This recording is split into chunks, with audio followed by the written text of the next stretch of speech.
Bonjour à tous. Dans cette vidéo, nous allons vous présenter le marché du repo et son fonctionnement.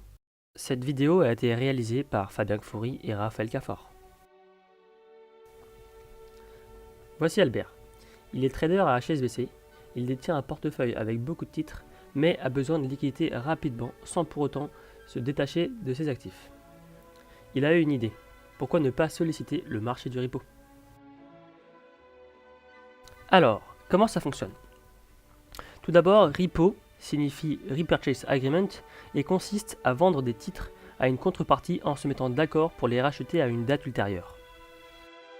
Nous voici au début du contrat.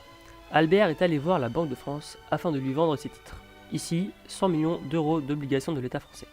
C'est ce qu'on appelle le collatéral du repo qui sert en tant que garantie pour la Banque de France. En contrepartie, Albert récupérera 100 millions d'euros de la part de la Banque de France. Une fois la première transaction effectuée, Albert et la Banque de France doivent se mettre d'accord pour définir une date de rachat des titres. C'est la maturité du contrat. Un mois plus tard, à l'échéance du contrat, Albert revoit la Banque de France et c'est l'opération inverse qui se produit. Il lui rend les 100 millions d'euros plus des intérêts, que l'on va appeler le taux de repo, et la Banque de France lui rend ses titres qui servaient de collatéral. Le repo peut donc être considéré comme un crédit à court terme. Voici maintenant les avantages du repo. Lors de chaque transaction, les titres sont mis en garantie sous forme de collatéral, ce qui réduit énormément le risque de crédit. Le marché du repo est un marché très utilisé, ce qui le rend très liquide et facilite donc les transactions. C'est un marché OTC qui permet donc une grande flexibilité. Les caractéristiques du contrat, la maturité ainsi que le montant emprunté peuvent donc être personnalisés en fonction des besoins de chaque contrepartie. C'est bien beau tout ça, mais que se passerait-il si Albert faisait défaut? Si Albert n'a plus d'argent, il ne peut pas honorer les termes du contrat et ne peut donc pas racheter les titres qu'il avait prêtés à la Banque de France. Pas de problème, il suffit à la Banque de France de trouver une autre contrepartie à qui elle pourrait vendre les titres d'Albert et donc récupérer son argent. Passons maintenant aux différents types de collatéraux. Il en existe principalement deux. Les premiers sont les repo rates. On y trouve des dettes souveraines notées AAA, des agency bonds ainsi que des obligations supranationales émises par la Banque Centrale Européenne par exemple. Les seconds sont les crédits repo, qui sont composés d'obligations high yield, municipales et sécurisées, ainsi que de titres adossés à un regroupement d'actifs, les ABS, et des obligations d'entreprise. Il existe également différents types de repo.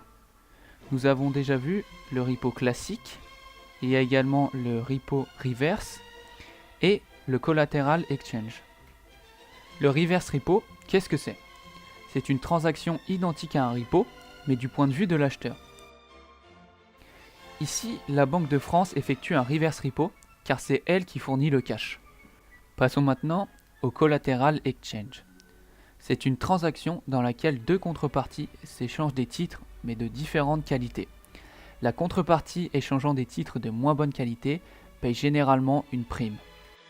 Ici, Albert échange des obligations d'État français contre des obligations d'État allemand. Il va donc payer une prime en plus, car aujourd'hui, les obligations allemandes sont de meilleure qualité que les françaises. Quelques informations supplémentaires sur le marché du repo. Celui-ci est principalement présent en Europe, aux États-Unis, en Amérique latine et en Asie. Il représente environ 5,8 trillions d'euros de contrats. C'est un instrument utilisé pour des opérations court terme. La durée standard est overnight pour les États-Unis et entre 1 jour et 3 mois pour la France. Voici quelques screens Bloomberg. Le premier représente la vente d'une obligation française avec un taux de repo de moins 0,31%. Le taux de repo est fortement corrélé à l'Euribor 6 mois. Voici donc le graphique représentant l'Euribor 6 mois. Enfin, le dernier screen représente le marché du repo aux États-Unis.